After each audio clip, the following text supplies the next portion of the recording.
Hello from the House of Dickel.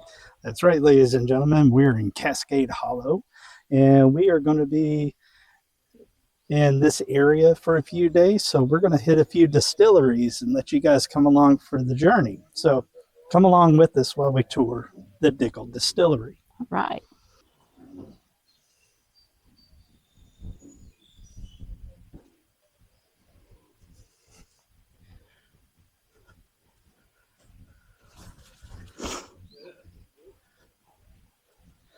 Get some video of you with George Dickel right here.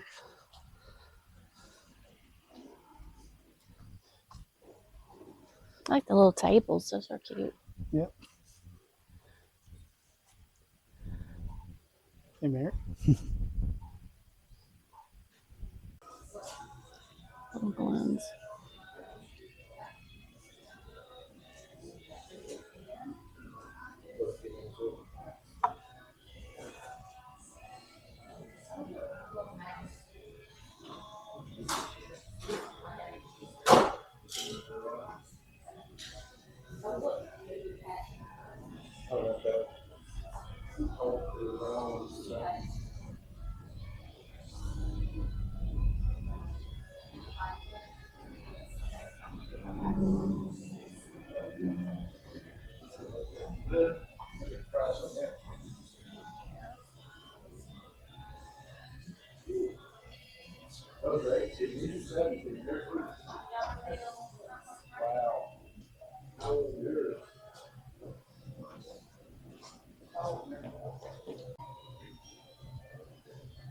Well, I know for sure 2 I'm not going to be getting. Probably 3. That's okay. This fine-looking young fella right there, that's old George Dickel. George was born in 1818 in Germany and immigrated to the United States in 1846. And when he did, he met his wife, Augusta. She was also a German immigrant. And together, they opened up a shoe store in downtown Nashville. Very successfully ran a shoe store for over 20 years. For some reason, just out of clear blue, he decided, you know what? I'm done with shoes. I want to go in the whiskey business. Now, to me, that's pretty simple. I've been smelling feet for 20 years. I'm ready to do something different. So he goes into the whiskey business, opens up a store, he calls it George A. Dickel and Company. Great. Everything's going along just good as it could be. Bring us up to 2018, and our master distiller decided it was time to retire. And you can imagine the master distiller is a pretty important role around here. You know, if you don't have the right person for that job, you can forget it. Well, Diageo starts looking around, looking for somebody to replace it. Now, at that point, even though that's only a few years ago, there was very few women in the master distiller roles in the whiskey business. Now, Diageo is a very forward-looking company. They wanted the best person for the job, not the best man for the job. So they looked around and they found a lady by the name of Nicole Austin. Now, Nicole started her career as a chemical engineer working for New York City. I don't know exactly what a chemical engineer does, but whatever it is, she does it in the sewer. Sound like a good job to me, but anyway, that's what she did. Well, she got tired of smelling sewage and went into the whiskey business. She went to work for a micro distiller in Long Island. Now, I had no idea that they even knew how to make whiskey in New York. Apparently, they do. She learned the trade there, and when she got pretty good at it, she got a job with an Irish whiskey company, moved to Ireland. Well, it just so happened that company was owned by Diageo. So she was kind of the rising star in the company. So they tapped her on the shoulder and they said, would you be interested? So she comes down here, take a look. Now, this is her words, not mine. She said, I went over to the mellowing tank. She said, I got some of the white dog off of it. She said, I tasted it. And she said, yes, I'll take the job. With this, we can do anything. This is absolutely fantastic. I've been trying all my professional career to make something this good. So, yes, she took the job. So she moves back over here. She gets here from Ireland. First thing she does, she goes up on the hill. Now, you imagine those barrel houses up there and all the different, barrels up there and all the different lots. And she tells the guys, she says, I need some samples. And they said, okay, which ones you need? She says, all of them. They looked at her like, you got to be kidding me. Well, she wasn't kidding. She sampled every single lot, over 4,000 lots. Mm. Took her months. But every day she'd go in there and she'd taste and she'd smell. And, she basically wiped the whole slate clean and started all over again. This one's got vanilla notes. This one's got oat. This one's got this. This one's got that. And cataloged exactly what she had to work with. So she comes down off the hill after 4 months. And she has a meeting with everybody. And she said, all right, first thing we're fixing to do, y'all, is we're fixing to change the name of the distillery.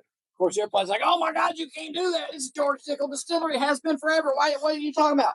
She says, no, we're going back to our roots. We're going back to Cascade Hollow Distillery.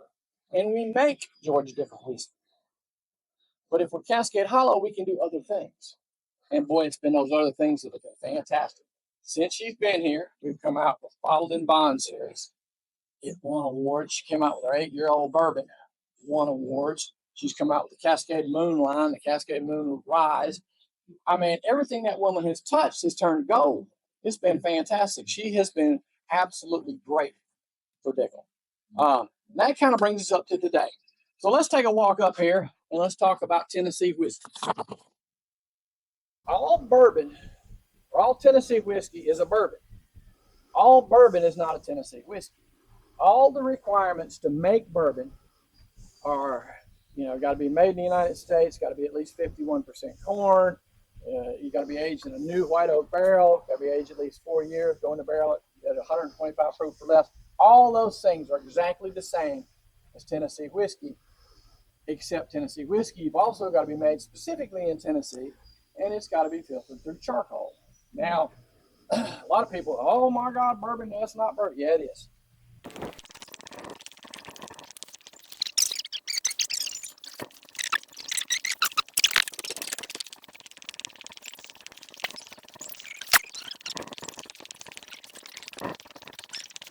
Oh, gentlemen, sir.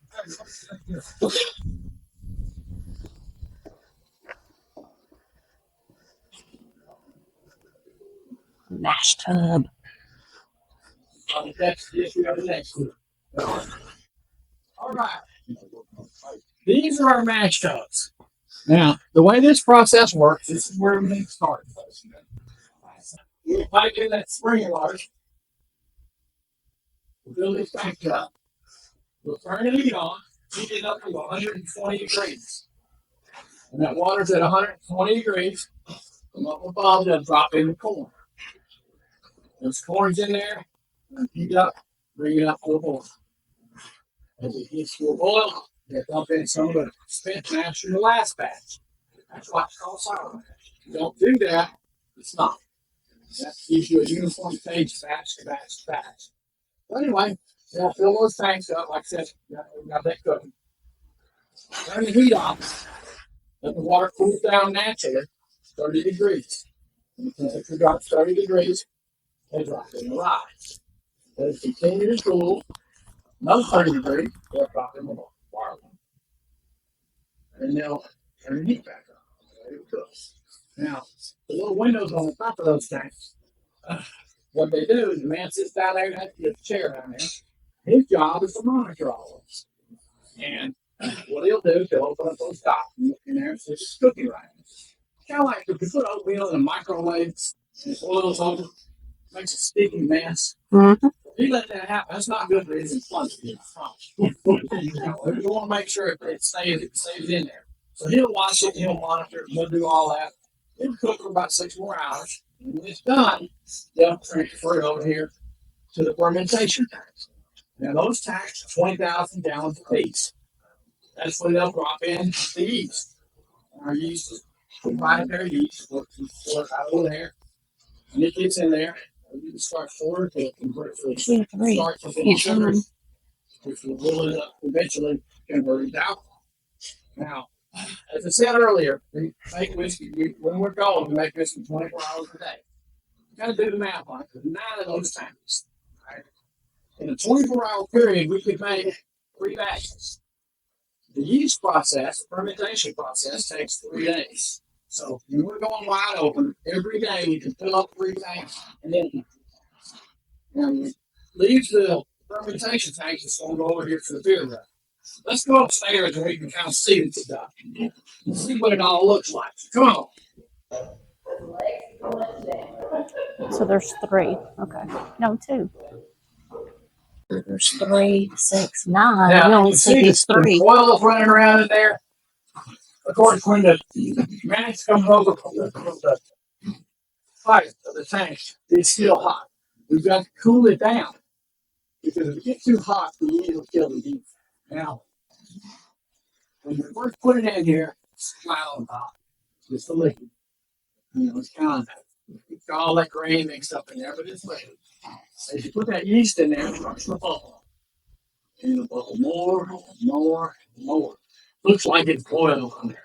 By the time the third day gets here, bubbles are about that big, you know, they'll pop and you smell it. Oh my God, the smell. It's like baking bread. Now, you notice it's all open top. You know, that's just what we've always done. And as I said earlier, think about it. Now, we use gas down there on the mash tanks now. Convert that to wood real easy. There's nothing that says you couldn't do the same thing in 1880. Now, over there is the beer well. Now, I just want to tell you, that is probably the most disturbing term I've ever heard in my life. I got here, and they were telling me all that. I heard a distiller's beer, and I heard some beer well. And I'm thinking, man, oh my gosh, cool, crisp Budweiser. That's what I'm envisioning. And I looked at it, and it's a dark yellow, lucky looking stuff, and I'm thinking, now the way they make that, well, they'll take the stuff out of here, and they'll move it over there. Of course, this has got all that grain material ground up and cooked and all that in it. They've got to get that gone. So they'll filter all that out, and it goes into the beer wells, pure liquid. Now, that stuff that comes out is what we call spit mash. Now, we do sell that back to the local farmers. They use it for cattle and pig feed. They make some of the best feed you'd ever want. That's why we get some of the happiest cows anywhere in the world. Right around here. They love it. But anyway, like I said, it's that yellowish brown color. I've been working here a couple of months at that point. I kept looking at this stuff, and I'm thinking to myself, every time I think about it, I'm thinking the taste of beer, taste of a Budweiser. So one day I got me a little cup, I scooped in there, and I sipped on it. Oh my God. That was some of the nastiest stuff I ever put in my mouth. It tasted like an alcoholic orange soup. It didn't taste like old Budweiser. That's what you got to have to make good whiskey, so be it. You just don't want to drink. But anyway, it'll go from there through that ball over into the still. Now, let's take a walk up here and we'll get around and see it.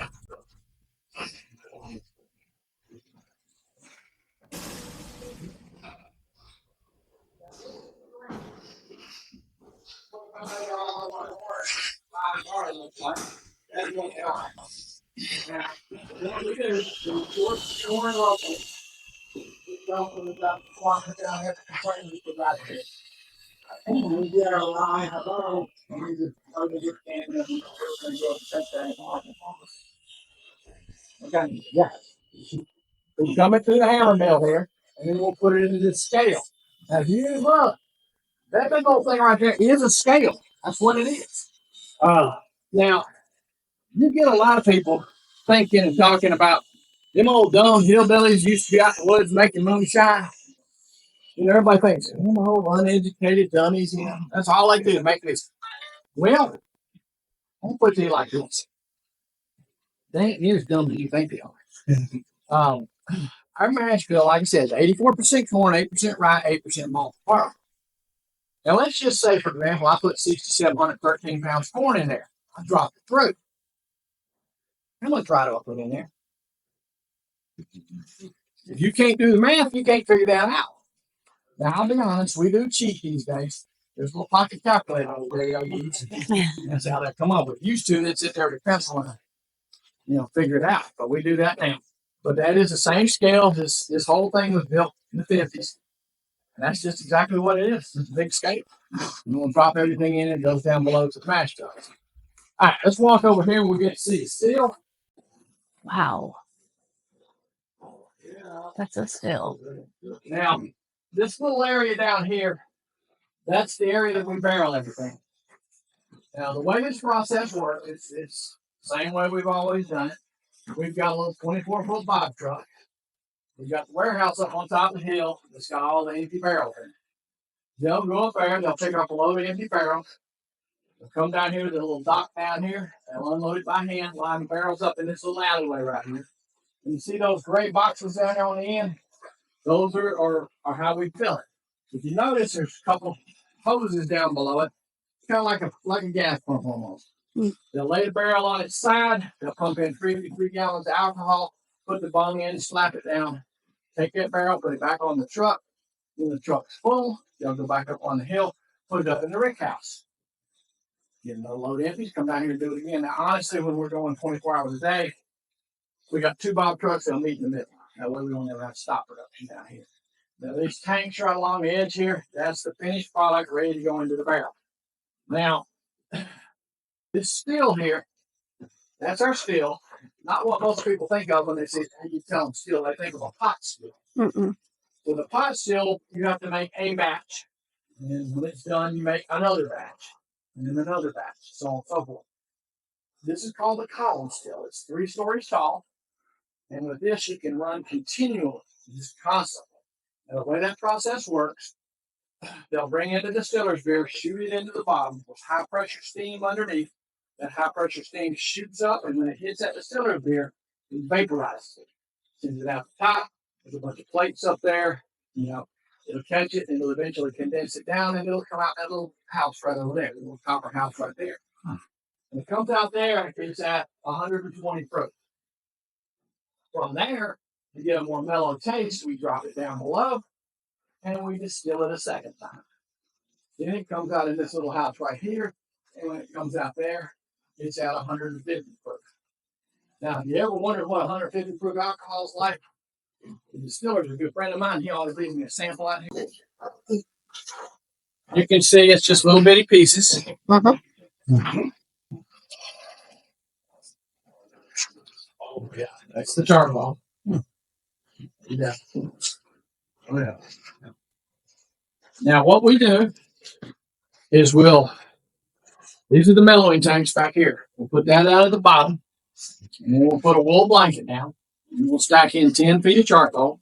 We'll put another wool blanket down and put another one of those on top. That's kind of what it looks like on a small scale, of course. Now, if you've ever been to those guys down the road and you've seen the way they do their charcoal filter, they've got a little hose pipe going across the top. They got a little drip valve. And it drip, drip, drip, drip, drip. It's real wet in the center, and it dries. It goes out. Move down about 6, 8, 10 inches. You got another one. Drip, drip, drip.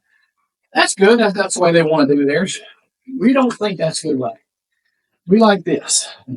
That gives us a much more even distribution of the alcohol through the charcoal. That makes more sense. It does, doesn't it? It's even all the way through. Now, the next thing it hits is this wool blanket. Now, what this wool blanket does is it filters out the corn oil. If you've ever had moonshine that burned the back of your throat, the reason it does is that corn oil is very viscous. It sticks to things. It sticks to the back of the throat, lets the alcohol burn. It takes it out. Then it goes down through the 10 feet of charcoal, comes out the bottom. Now, we do one other thing that nobody does. Back in the 1870s, old George got to noticing. Remember, I told you he had a really sensitive palate. He got to noticing that the whiskey he was getting from Cascade Hollow that had been barreled in the wintertime tasted a little better than the stuff barreled in the summertime. And he got to wondering about that. So he comes down here and he talked to Michael Davis.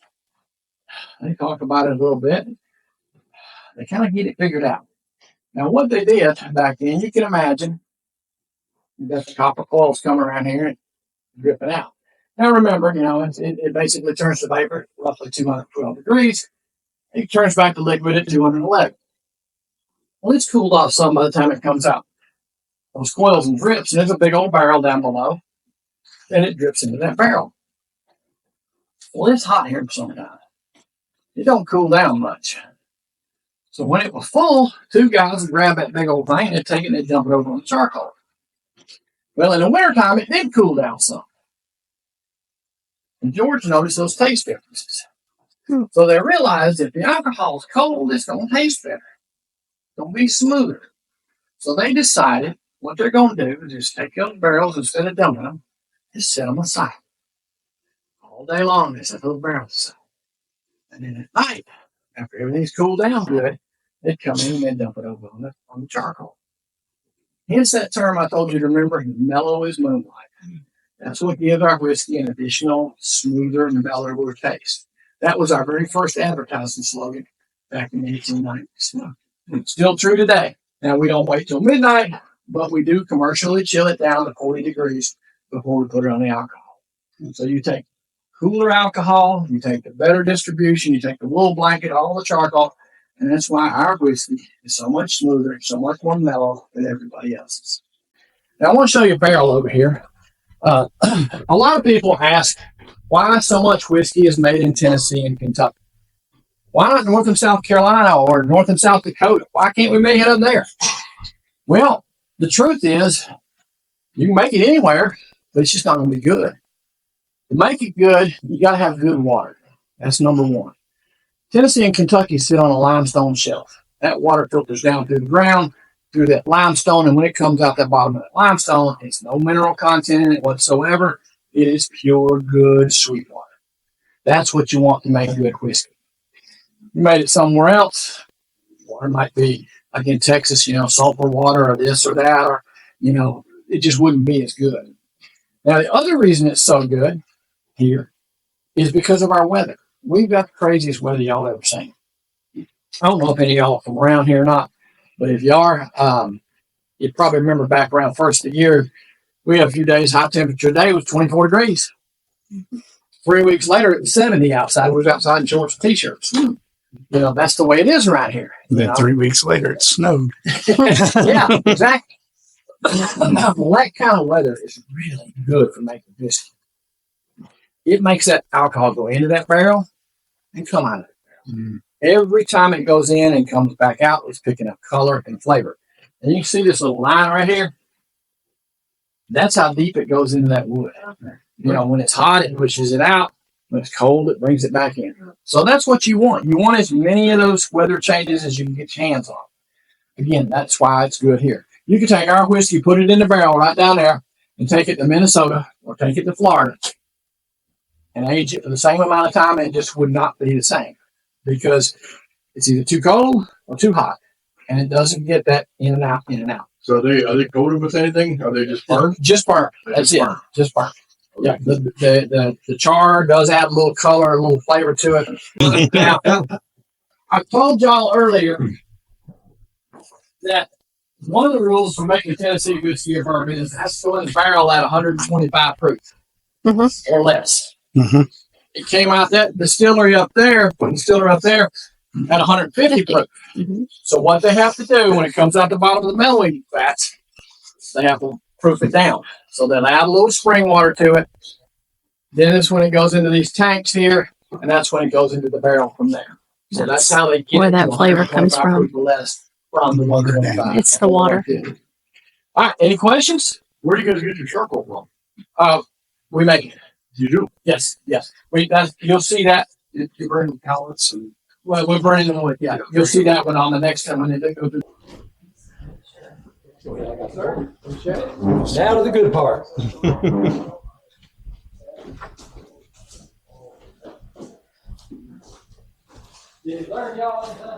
Whoever had the Dickel samples, they're over on this side.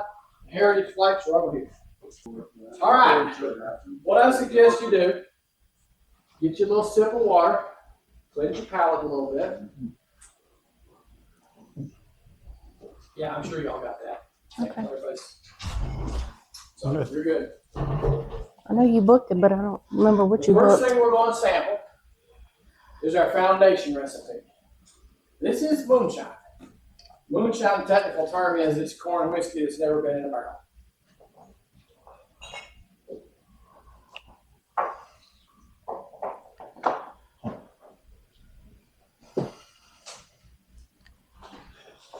So what would be a difference between like an 8-year-old and a 15-year-old? Age. Age. I mean, what? You're going to have the older you get, the fuller the flavors are. Instead of a hint of this, you get full flavor. I'm getting the charcoal notes on this one a little bit. More earthy. That's the one that they got that. You guys have a chance to Local spring water, it's right there. All right, our next sample is our signature recipe. This is the one I told you, if you bought a bottle in 1890, 1990, yesterday, they taste exactly the same. In my humble opinion, that is the best Tennessee whiskey in the world. I've been drinking this since my 20s. This is what I call my everyday whiskey. Is this what Chris Stapleton's singing about? Y'all give this a taste and see what you think. Now you'll notice, even though it's the same thing, just the age is different than the bourbon. It's got a little more spice to it. It's just a little smoother, a little truer than it. I was gonna say it's a little bit smoother than the bourbon. But to me, that's Tennessee whiskey. That's the way Tennessee whiskey is blended to be a little smoother. So what's the difference between those two? This is blended between 4 and 10 years old. That's like caramel This on the Get that- tongue. get like a Specifically toffee. aged. Yep. Yeah. This is blended. You know, it's a Yeah, perfect the bourbon finish has profile. got a toffee note. This is blended to be the perfect Tennessee whiskey. And again, Tennessee whiskey has just got a little different taste to it. So how did? Are you recording between this? those years, how did we decide on actually bottle? All right. That was a lot of fun. And a great tour. And the big question has now been answered. Yes, we think we figured it out through our tour guide as to why Dickel has that particular minerality to it. It's because it comes out at 150 proof, but it has to be 125 proof to enter the barrel. So they have to dilute it down 25 proof. And what they explained to us is the natural water aquifers that the grounds are on, that they get their water supply from. They It's filtered. filtered. It's not reverse osmosis or anything like that. So what they do is they use that water to proof it down. By 25 points. So that's where there's enough water mixture in there to give it that beautiful minerality that they can only achieve in this area of Tennessee. Yeah, and because it's just filtered, not reverse osmosis or anything, all of the minerals and stuff that's in the water from the limestone filtering, that's what's doing it.